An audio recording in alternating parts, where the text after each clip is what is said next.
tanya dulu, siapa yang kalau jajan atau belanja itu biasanya suka mengestimasikan harga sendiri? Oh, aku nanti kalau beli ini, beli bakwan sama beli bakmoy nanti uangku kira-kira habis 12.000 gitu. Nah, ada yang sering mengestimasi harga belanja seperti itu? Katakan.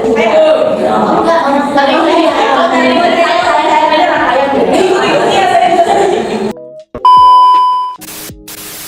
Jadi seorang anak beli jajan nih dengan daftar harganya sebagai berikut. Cookies harganya 12.700. Lalu minuman harganya 8.900. Coklatnya harganya 15.400. Mie 6.800. Total belanjanya lebih dekat kemana nih? Estimasinya dulu berapa? Jangan dihitung tepat dulu, tapi kira-kira berapa? Nggak habis 50.000 kayaknya. Nggak habis 50.000. 45. Ini 45. Nah, ini mengatakan nggak habis 50.000. Ada lagi? Ada lagi? Oke, sudah. Randy, kenapa bisa menjawab 45.000? Cara kamu saya hitungnya cuma jumlah yang kira-kira seru, jadi yang di belakang koma itu yang kayak 100 saya itu cuma hitung bagian depannya ya.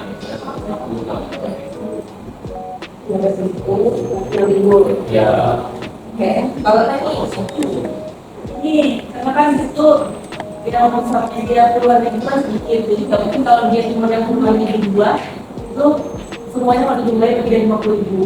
Nah, pertanyaannya ini kan tadi di bawah ada tulisannya itu lebih dekat ke 40 atau 50? 40. Kalau itu 40. Ada jawaban lain? Ada yang mengatakan dia lebih dekat ke 50? Tidak. Oke. Kalau sekarang kita buat ini dalam garis bilangan, sebelumnya kan pas sebelumnya udah belajar tentang garis bilangan. Kalau kita gambar ini ada yang mau maju ke depan untuk membantu saya menggambar ini garis bilangannya. Ayo ada, jadi ada.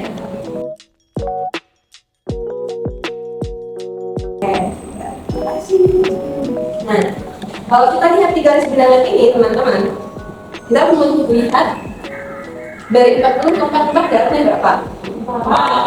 Dari 4 ke 50 jaraknya berapa? Nah, 44 kalau jalan dia lebih dekat ke 40 atau ke 50? 40. Nah, oleh karena itu, kenapa jawabannya lebih dekat ke 40? Kalau dari ini, dari garis bilangan, kita lihat kalau 44 jalan, dia lebih dekat ke rumah yang 40 dibanding ke rumah yang 50. Begitu. Biasanya kalau kita mengumpulkan seperti ini, kita perhitungnya pakai cara apa? Ada yang tahu?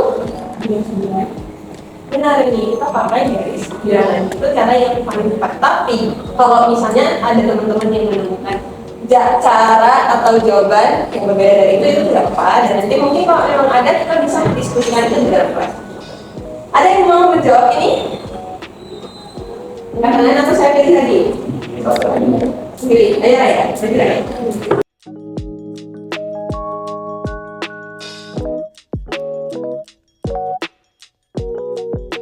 Nah, saya udah menggambarkan garis bilangannya di teman-teman.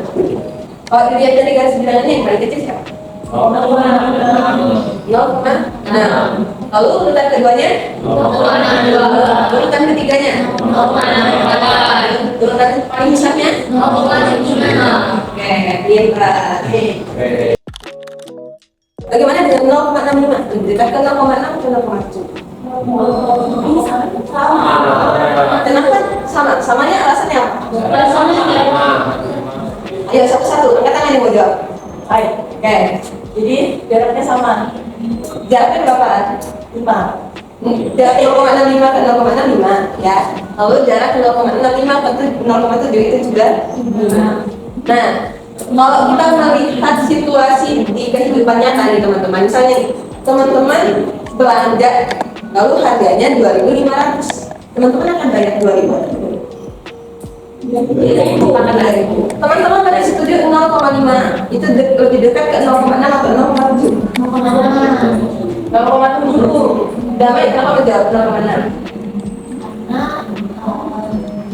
Biasanya menggerakkan dari 1 sampai 5 itu ke bawah, kalau di atas 5 itu 4. Oke, kalau yang menjawab 0,65 lebih dekat ke 0,7? Enggak jadi. Benar. Nah, ini kita berkesepakatan ya teman-teman. Kalau berdasarkan pembulatan itu sendiri aturan pembuatan yang sudah ada 0,65 untuk akan ditekan ke 0,7 gitu. Nah jadi di sini kita menyepakati kalau 0,65 itu lebih dekat dengan 0,7 sepakat? Ada yang enggak ini sebenarnya?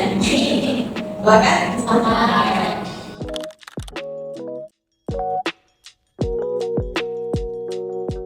A few moments later.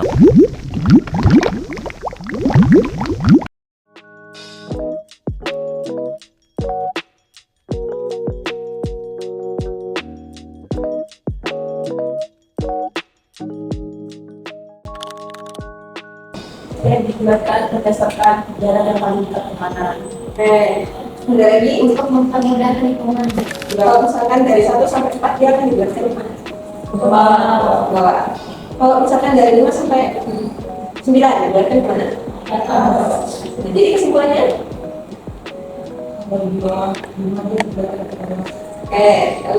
Lalu Kalau di atas ini, kalau di atas 5 dibuatkan ke atas. di atas 5, 5-nya terus ke atas. Ya, yang ke atas, biasa semuanya. Itu ya, jadi kita mendapatkan kesimpulan dari pembelajaran hari ini itu ketika dia angka satuannya atau bilangan desimalnya di belakangnya itu 0 itu sudah termasuk ya. Kalau ini kan 0,50 ya kan, kita ditulisnya cukup 0,5. Nah, nanti ketika 0 sampai 4 itu akan dibuatkan ke bawah, lalu 0 dari 5 sampai 9 akan dibuatkan ke atas. Pendekatan terus. Pembulatan ya, maaf ya ini. Lalu apa lagi?